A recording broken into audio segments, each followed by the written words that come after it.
Good morning students. Now we continue our chapter 16 electronic युक्तियाँ। और अब हम हमारा नया टॉपिक पढ़ रहे हैं उभयनिष्ठ उत्सर्जक विन्यास कॉमन एमिटर ट्रांजिस्टर। इससे पहले स्टार्ट करें इस टॉपिक को, मैं आपको एक इन्फॉर्मेशन दे देता हूँ। इस टॉपिक का मैंने न्यू पीडीएफ आप लोगों को सेंड कर दिया है। उस न्यू पीडीएफ को आप लोग नोट डाउन कर लें और जो पुराना टॉपिक है उसे क्रॉस कर दें। वो थोड़ा सा लेंथी था तो उसे मैंने और इजी और सिंपलेस्ट करके आप लोगों के लिए रख दिया है ताकि वो आराम से आप याद कर सकें। तो उस टॉपिक को आप हटा दें, थोड़ा सा प्रॉब्लम तो होगी लेकिन एक दो पेज हटेंगे और लास्ट में इस टॉपिक को वापस नोट डाउन कर लें। तो पीडीएफ मैंने सेंड कर दी है, तो आप सब अपनी अपनी पीडीएफ फोल्डर में जाकर उस पीडीएफ को ओपन करें और इसे नोट डाउन कर लें। तो अब हम नेक्स्ट टॉपिक पढ़ रहे हैं उभयनिष्ठ उत्सर्जक अभिविन्यास या ट्रांजिस्टर। उभयनिष्ठ उत्सर्जक ट्रांजिस्टर में एक कॉमन सी बात है कि यहाँ पर एमिटर जो होता है, उत्सर्जक जो होता है वो कॉमन होता है किस किस के बीच में, बेस और कलेक्टर के बीच में। तो यहाँ पर हमने एक जनरल डायग्राम बनाया, एक परिपथ चित्र बनाया है। इस परिपथ चित्र के अंदर हमने यहाँ पर एक पीएनपी ट्रांजिस्टर लिया है। पीएनपी ट्रांजिस्टर हम कैसे देख सकते हैं कि ये आपका ई है, ये ई है, ये बी है और ये सी है। यहाँ पर ई से करंट अंदर की ओर जा रही है और मैंने आपको पहले भी बताया था कि पीएनपी ट्रांजिस्टर के अंदर जो धारा होती है वो अंदर की ओर प्रवेश करती है। तो इसमें जो धारा है वो अंदर की ओर प्रवेश कर रही है, ठीक है। तो इस पीएनपी, इस परिपथीय व्यवस्था के अंदर हम क्या देखते हैं यहाँ पर कि सबसे पहले यहाँ जो इनपुट है, इनपुट में कौन कौन है आपकी, ये तो है आपकी इनपुट वोल्टेज VBE और ये है आपकी इनपुट करंट IB। ये आपकी वोल्टेज सप्लाई है VBB, this is the voltage supply. और उस वोल्टेज सप्लाई से जो यहाँ वोल्टेज क्रिएट हुआ या जो पोटेंशियल क्रिएट हुआ वो कितना क्रिएट हुआ, B और E के बीच में VBE।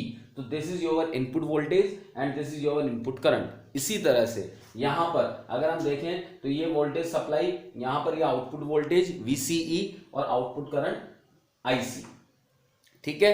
तो ये हमारा एक जनरल परिपथ हो गया। इस परिपथ के अंदर हम पहले भी कह चुके हैं कि जो इनपुट टर्मिनल होते हैं, जो इनपुट संधि होती है, निवेशी संधि होती है, उसे हम अग्रबायसित रखते हैं और जो निर्गत संधि होती है उसे हम पश्चबायसित रखते हैं, ठीक है।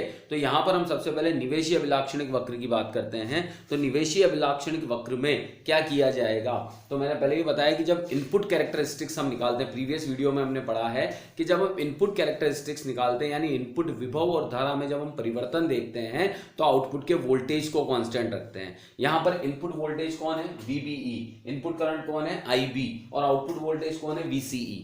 तो अगर मुझे VBE और IB में परिवर्तन देखना है तो मुझे VCE को कांस्टेंट रखना पड़ेगा। तो यहां पर हम क्या करते हैं, सबसे पहले समझिएगा, ये R2 विभव विभाजक व्यवस्था है यानी इसके द्वारा पोटेंशियल को कंट्रोल किया जाता है। तो इस R2 की सहायता से हम VCE को पहले कांस्टेंट कर देते हैं। VC को एक जगह पर कांस्टेंट कर दिया, एक मान पर कांस्टेंट कर दिया। कांस्टेंट करने के बाद में यहाँ पर VBE में हम परिवर्तन करते हैं और VBE में परिवर्तन के सापेक्ष या इसके संगत IB में परिवर्तन को ज्ञात करते हैं। ये आपका वोल्टमीटर है, माइक्रोएमीटर है। माइक्रोएमीटर क्यों काम में लिया, क्योंकि जो बेस करंट होती है, जो आधार धारा होती है, आधार धारा का मान बहुत कम होता है। उसका कारण क्या है, क्योंकि आधार बहुत पतला होता है, उसके अंदर जो धारा वाहक होते हैं वो बहुत कम होते हैं, इसलिए इसके अंदर धारा का मान भी कम होता है। और कम धारा को मापने के लिए हम माइक्रोएमीटर को काम में लेते हैं। तो क्या किया मैंने, वापस रिपीट करता हूं, R2 को मैंने एक ये विभव विभाजक व्यवस्था, इससे मैंने VCE को किसी एक मान पर निश्चित किया, नियत किया। उसके बाद मैंने VBE को चेंज किया जिससे IB भी चेंज हुआ, तो इनको नोट कर लिया। अलग अलग मानों पर, जैसे VBE को मैंने 5 बार चेंज किया और 5 बार मेरे पास IB आ गया। तो अब मैंने इन पांचों मानों की सहायता से एक ग्राफ प्लॉट किया। तो ये एक ग्राफ, जैसे VCE 0 वोल्ट पर आ गया, तो ये ग्राफ सेम किसकी तरह है, ये अग्रबायस व्यवस्था की तरह है। अगर आपको ध्यान हो तो PN डायोड में जो अग्रबायस बनाते थे उस अग्रबायस में ग्राफ इसी तरह से बनता था, ठीक है। लेकिन अब ये ग्राफ के एक पर्टिकुलर वैल्यू के बाद में बढ़ना शुरू हुआ है, ठीक है। यानी सिलिकॉन के लिए ये 0.5 वोल्ट जो हम कहते हैं, सिलिकॉन के लिए 0.5 वोल्ट जो इसकी दहली वोल्टता है या प्रारंभिक वोल्टता है, उसके बाद में धारा का मान बढ़ना स्टार्ट हुआ है। तो इसी तरह से R2 को फिर हम दूसरे मान पर सेट करते हैं, 10 वोल्ट पर सेट किया। अब VBE को चेंज किया, IB चेंज किया, फिर ग्राफ प्लॉट कर दिया। फिर R2 को सेट किया 20 वोल्ट पे, फिर VBE को चेंज किया, IB को चेंज किया। तो कहने का मतलब ये हो गया कि R2 की सहायता से तो हम क्या करते हैं, VCE को कांस्टेंट करते हैं, R1 की सहायता से हम VBE को चेंज करते हैं, उसकी संगत IB चेंज होता है। तो इस प्रकार हम जब VBE और IB के मध्य वक्र बनाते हैं तो इन भिन्न भिन्न वक्रों के समूहों को हम क्या कहते हैं, निवेशी अभिलाक्षणिक वक्र।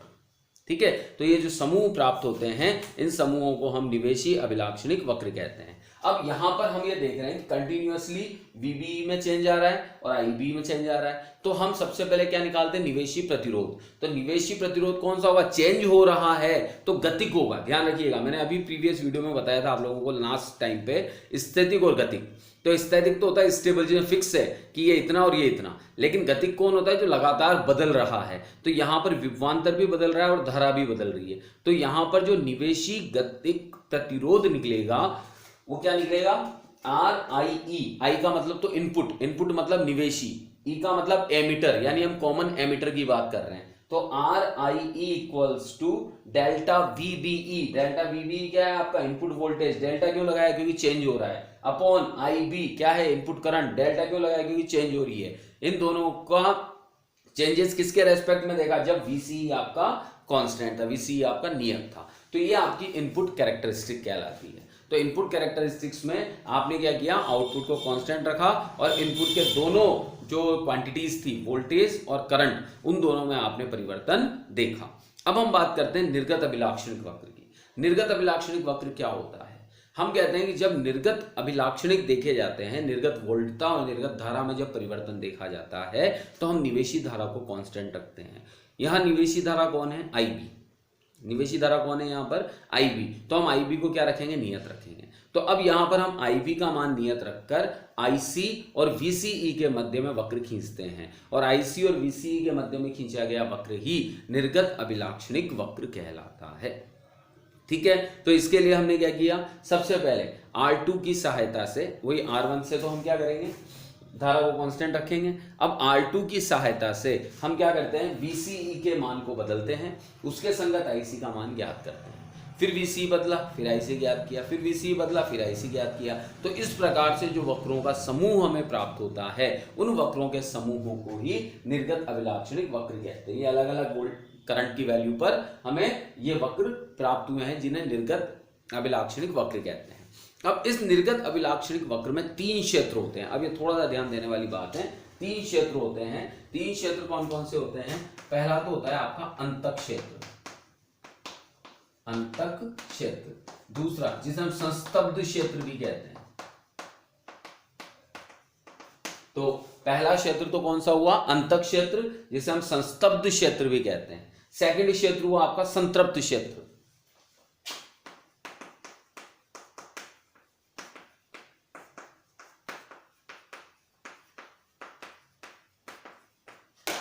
और थर्ड क्षेत्र हुआ आपका सक्रिय क्षेत्र। जनरल लैंग्वेज में मैं आपको समझा देता हूं। अंतक क्षेत्र वह क्षेत्र होता है, कट इन रीजन, जिसके अंदर ट्रांजिस्टर काम नहीं करता, ट्रांजिस्टर वर्क नहीं करता, उसे हम अंतक क्षेत्र कहते हैं। संतृप्त क्षेत्र वो होता है जहां पर ट्रांजिस्टर एक सैचुरेशन में वर्क करता रहता है, कांस्टेंट वैल्यू पर वर्क करता रहता है। और सक्रिय क्षेत्र वो होता है जो संतृप्त और अंतक के बीच का होता है, यानी संतृप्त तक पहुंचते पहुंचते जहां पर वो वर्किंग चलती रहती है वो उसकी सक्रियता को दर्शाती है। जैसे एक धावक ने दौड़ना शुरू किया, जब तक वो खड़ा हुआ था तब तक वो अंतक रीजन में था। अब उसने दौड़ना शुरू किया तो दौड़ते हुए दौड़ते उसने अपनी स्पीड को क्या किया, कांस्टेंट बना लिया। तो जब उसने दौड़ना शुरू किया तो दौड़ते हुआ भाग जो है वो सक्रिय है, और जहां पर अगर उसने अपनी स्पीड को कांस्टेंट कर लिया वो संतृप्त हो गया।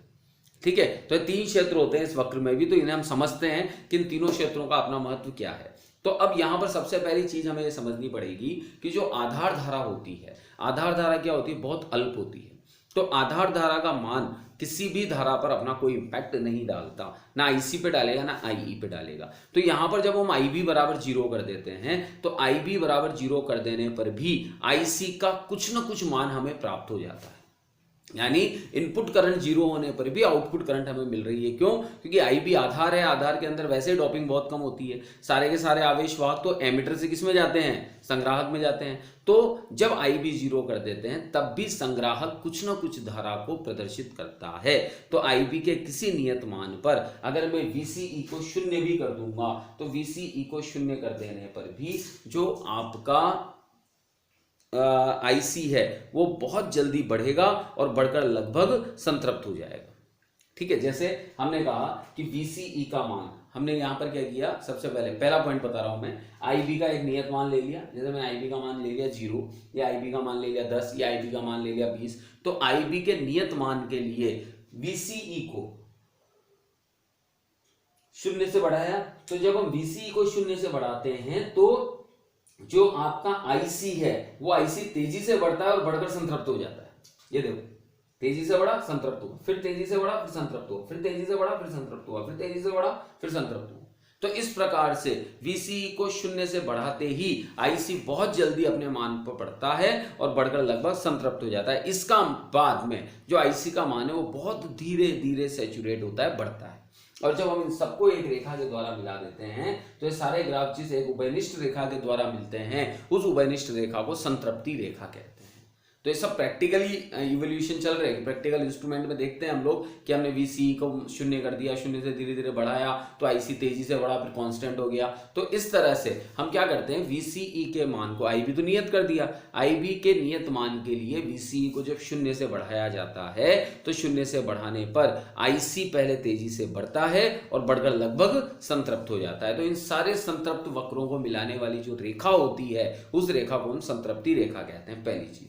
दूसरा पॉइंट, IB को अगर हम 0 कर देते हैं तो भी IC 0 नहीं होता, क्योंकि मैंने बताया अभी आपको कि IB आधार धारा है। आधार धारा तो ऑलरेडी अत्यल्प रहती है, लेकिन संग्राहक के अंदर तो आवेश वाहक होते हैं। तो IB को 0 कर देने पर भी IC का मान 0 नहीं होता, अर्थात निवेशी धारा 0 होने पर भी निर्गत धारा बहती है, जो कि पश्च बायसित CE संधि में अल्पसंख्यक धारा वाहकों के कारण होती है।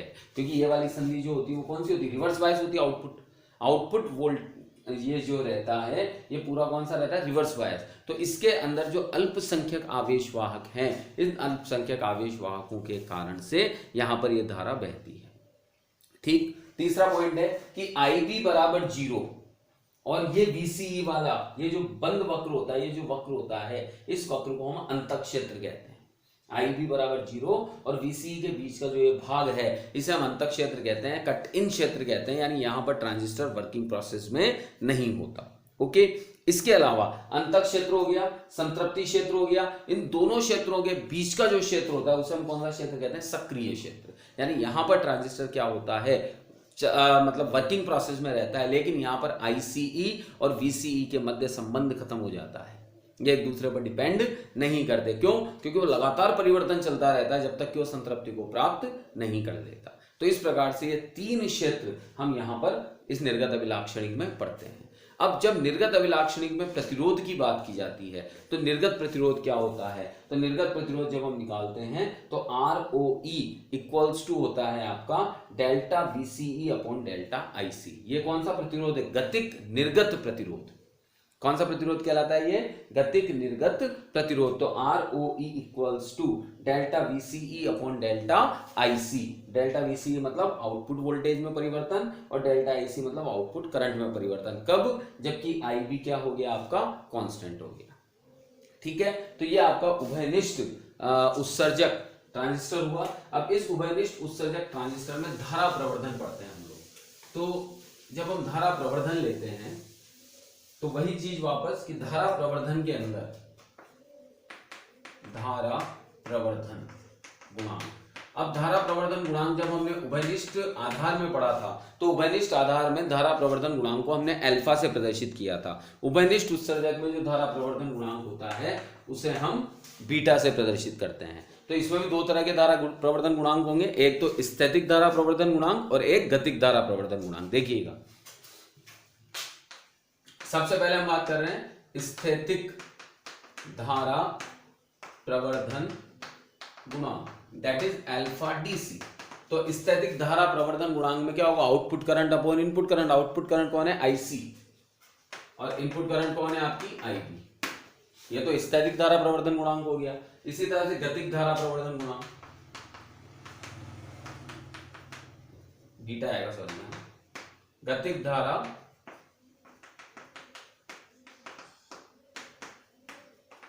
तो बीटा ऐसी। गतिक धारा प्रवर्धन गुणांक में क्या होगा, धारा के मान में परिवर्तन हो जाएगा। तो delta IC upon delta IB। तो ये आपका गतिक धारा प्रवर्धन गुणांक हो गया। तो ये तो स्थैतिक धारा और ये गतिक धारा प्रवर्धन गुणांक, ठीक है। अब हम इन अल्फा और बीटा, जो आपके अल्फा और बीटा गुणांक आए हैं, इनमें अब हम संबंध देखते हैं। ये अधिकतर एग्जाम में पूछा जाता है, तो संबंध निकालते हैं कि इनके संबंध क्या आते हैं। तो देखिएगा,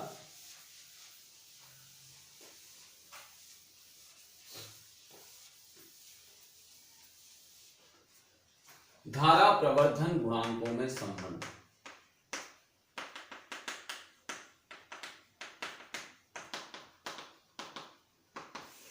या अल्फा व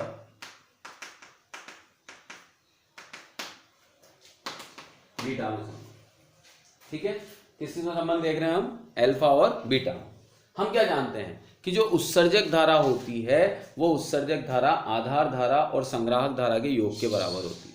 दैट मीन्स अगर हम IE की बात करते हैं तो IE इक्वल्स टू होता है आपका IB प्लस IC।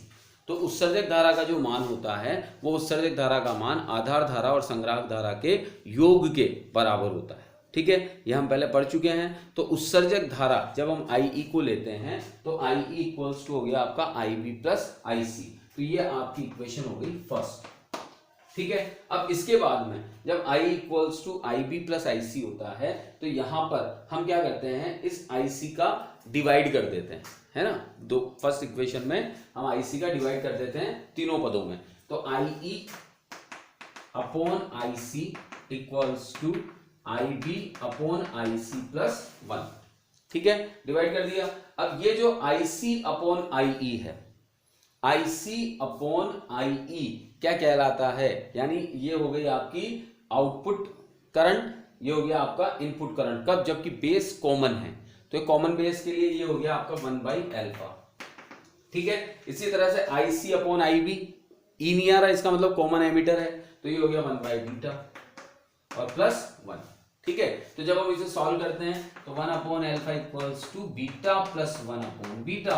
तो अगर मैं यहां से अल्फा की वैल्यू निकालता हूं तो अल्फा का मान क्या आएगा? Alpha equals to beta upon beta plus 1। तो ये एक रिलेशन तो आ गया आपका अल्फा और बीटा के अंदर। अगर मैं एक और नेक्स्ट रिलेशन निकालता हूं बीटा और अल्फा में, तो यहां जब हम बीटा और अल्फा में रिलेशन निकालते हैं तो रिलेशन कैसे निकलेगा कि 1/बीटा इक्वल्स टू 1/अल्फा माइनस 1। तो 1/बीटा तो यहीं रह गया, -1 को इधर भेज दिया।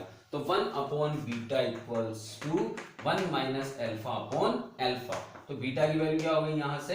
अल्फा अपॉन 1 माइनस अल्फा, ठीक है। तो यहाँ पे ये हमने धारा प्रवर्धन गुणांक अल्फा और बीटा में संबंध ज्ञात कर लिया। ये तो अल्फा इक्वल्स टू निकाल लिया और ये बीटा इक्वल्स टू निकाल लिया। तो इस पर बेस्ड न्यूमेरिकल्स कई बार एग्जाम्स में पूछ लिए जाते हैं, तो ये अल्फा और बीटा में संबंध है। तो ये हमारा ट्रांजिस्टर आज ये कंप्लीट हुआ, उभयनिष्ठ उत्सर्जक और उभयनिष्ठ आधार जो आपके सिलेबस में थे। अब हम ट्रांजिस्टर प्रवर्धक के रूप में पढ़ेंगे, ठीक है। हमारा जो नेक्स्ट क्लास होगी उसमें ट्रांजिस्टर हम प्रवर्धक या एम्पलीफायर के रूप में पढ़ेंगे, ठीक है बेटा। Thank you.